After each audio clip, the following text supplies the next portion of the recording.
Et si nous parlions aujourd'hui de la réalisation de vos rêves? Alors ça commence fort, parce qu'en fait, les rêves, ce ne sont pas des choses que l'on met habituellement de côté, ce sont des choses que l'on a envie de réaliser, des fantasmes, des souhaits, des envies.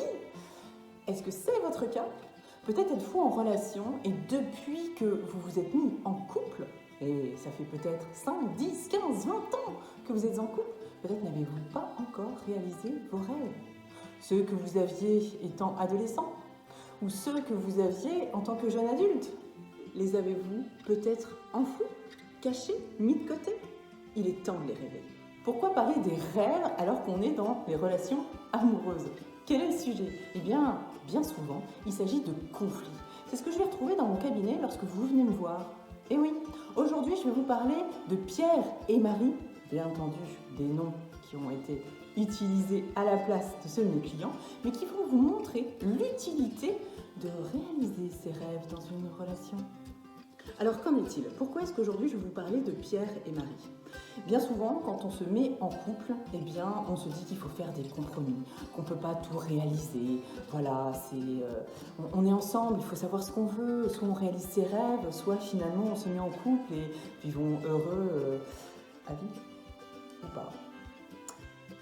Le fait est, aujourd'hui je vous en parle parce que Pierre et Marie sont venus en cabinet pour m'expliquer qu'ils avaient des conflits sur X ou Y sujet. Et au final, en creusant un peu plus, on en arrive au rêve de Marie. Je vous en donne qu'un, ça vous donnera déjà un exemple. Marie avait l'envie, le rêve, depuis toujours, eh bien, de parcourir le monde, de faire le tour du monde, sac à dos dans le dos et en avant Guingamp. Elle était prête à partir à l'aventure, faire le tour du monde. Alors, quand elle exprime son besoin à Pierre en lui disant « Oh, j'aimerais tellement partir et faire le tour du monde », que là, Pierre lui répond « Alors, 1, on n'a pas l'argent pour. 2, ça fait 15-20 ans que je suis dans la boîte, c'est pas maintenant que je vais lâcher mon boulot pour faire le tour du monde. Et 3, moi, perso, avec toutes les guerres et tous les problèmes qui se passent ici en Europe et hors Europe, je ne pense pas que ce soit le moment de faire le tour du monde à pied. » Marie de répondre « Bon, allez, laisse tomber, c'est pas grave, on en parlera un autre jour. » Et en fait, au final, eh bien, la communication, elle n'est pas passée. Et Marie ne réalisera donc pas son rêve. En revanche, lorsque vous venez me voir et que vous souhaitez apprendre à communiquer, et surtout quand vous avez envie de réaliser vos rêves, eh bien ça donne tout autre chose. Ça donne quoi? C'est-à-dire que là, si on analyse la situation, Pierre n'est absolument pas dans les comptes. Il est directement dans le jugement, dans l'analyse, et donc pour lui, c'est niet. C'est radical, on stoppe tout. Sauf qu'à la base, il n'y avait pas de demande. À la base, il y avait le fait d'exprimer un rêve, l'envie, le désir de pouvoir réaliser, exaucer un souhait. Maintenant, ce qu'ils ont réussi à faire et à transformer lors de cette même consultation, eh bien, c'est tout simplement ce sujet qui n'est maintenant absolument plus source de conflit.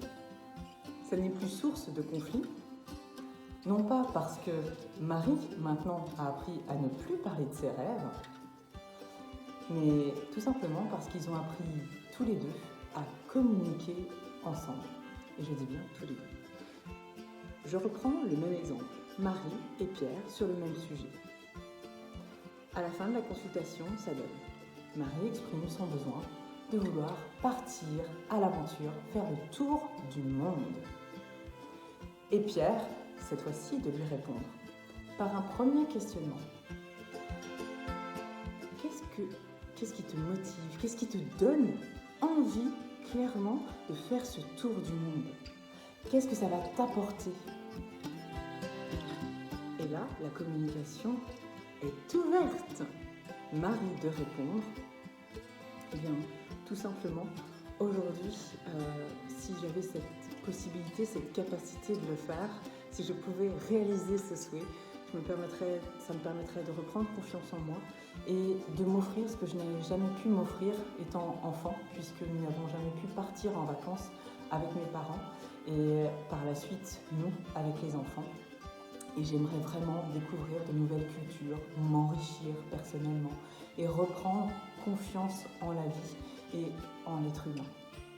Ce que vous apprenez ici et ce que vous voyez ici, c'est un échange, un partage, un minimum d'empathie, un questionnement, une ouverture à la communication, à l'échange.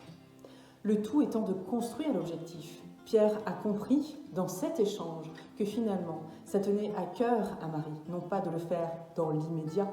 Elle ne lui demandait pas de démissionner. Elle ne lui demandait pas non plus d'utiliser les économies qu'ils avaient amassées ou qu'ils n'avaient plus. La question était simplement, peut-être, de construire un nouveau projet qui pouvait lui tenir à cœur, lui ou elle, tout simplement, toute seule ou ensemble. Et là, de construire un nouvel objectif, de savoir dans combien de temps est-ce qu'ils allaient pouvoir le mener, pour quelles raisons, dans quelles conditions. Tout ça, c'est l'après. Et vous voyez déjà que le fait de communiquer sur vos rêves ne bloque plus la communication.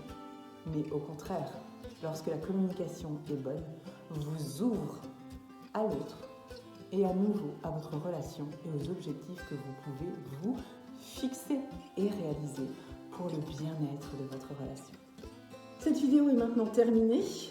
Je vous invite à réaliser vos rêves et à suivre ce mode de communication. Sinon, on se retrouve en cabinet, en visio ou bien par téléphone. En attendant, moi je vous retrouve la semaine prochaine pour une nouvelle vidéo.